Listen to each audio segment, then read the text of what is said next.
So welcome to Aegis here at IPC Apex Expo.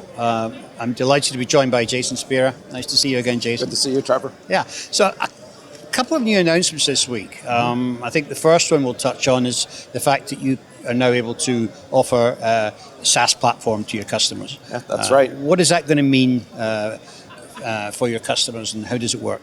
Well, what it means for many customers is the ones that they want to get up and running very quickly, and they don't want to have any server components. They don't want to involve IT in having to set things up or infrastructure.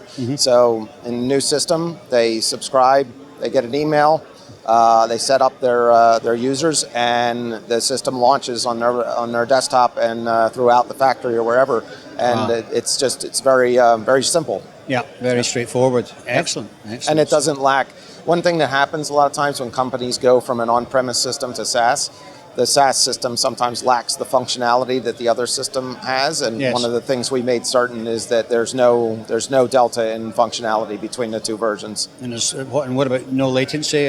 No, just the capabilities are identical. There's no, that version won't do that function. It's not that type of situation. Absolutely, absolutely. And they'll get the benefit instantly of any updates and things like that. Yep, they happen. And actually in the SaaS system we have, customers can opt not to roll forward if they wish, or to have automatic roll forwards. So they actually can control that. Okay, excellent, good. So the other big thing is that you've been working recently with Arch Systems. Yes, we have. On a different platform. You've got, it's called the ARIA, is that correct? That's correct, that's right there, yeah. Automated Real-Time Improvement Accelerator. Automated Real-Time Improvement Accelerator. Yeah. That's quite a mouthful. That's why we use an acronym. Right, exactly. So step us through it.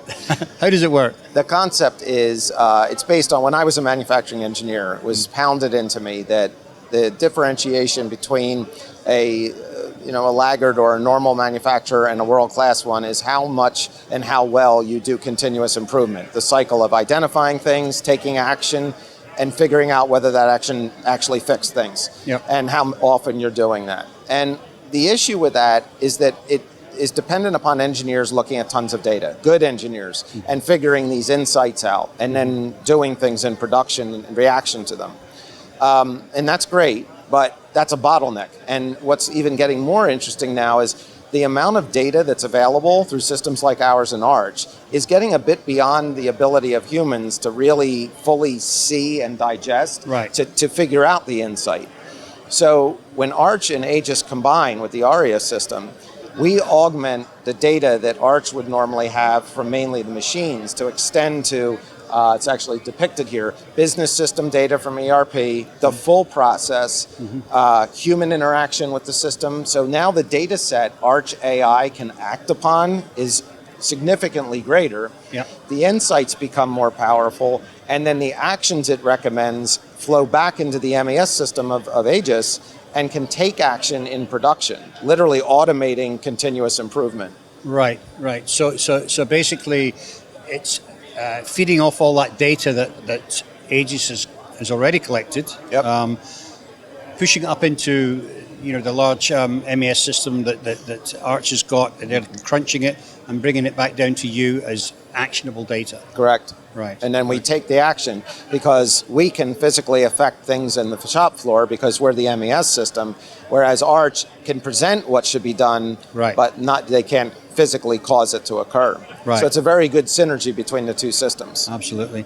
Have you got many examples up and working yet? There's pilot customers that we're working with right now. And one of the interesting things is, and thankfully when it was in early development, some customers were good enough to share their data sets in Factorylogix to refine how it would work, because some of them have years of data in their system.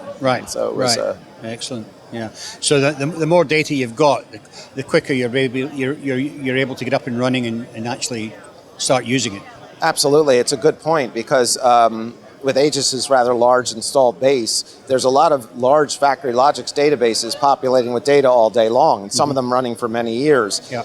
If Arch connects with ARIA, there is no latency to the time they can add value, because the data is already, all that historical data upon which it needs to make insight, it's there already. So it's pretty much an immediate thing. Right. Well, that's wonderful. Yeah. No, it's a great idea. So it's great to see that you're continuing to develop and evolve as the industry goes forward. I mean, everybody's involving areas that's bringing in AI these days. Yes. Are you looking at employing AI to sort of try and cut down some of that action, some of these decisions that have to get made?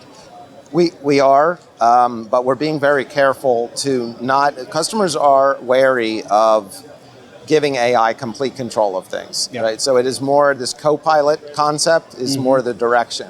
But it is amazing, like some of the things we're looking at with Arch, with the data available and the ability for AI to see patterns, as I said, that humans just wouldn't ever be able to see. There's really a lot of potential. There's some things that are coming, like, for example, that we have the design data, which typically MES systems won't have, and the machines don't know the design.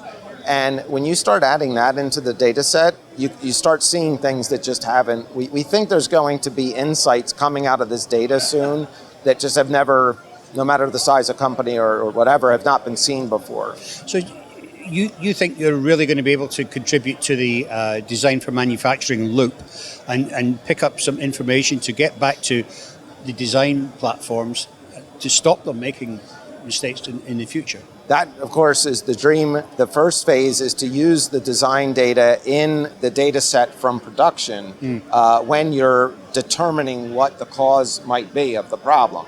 And then once you have that, of course, yes, the dream is to get it back to design so it doesn't happen again. Yeah, excellent. Great. Well, it sounds like you're on the right path, Jason. Thank you very much for explaining it to us today. It's my pleasure. Thanks, Trevor, as always.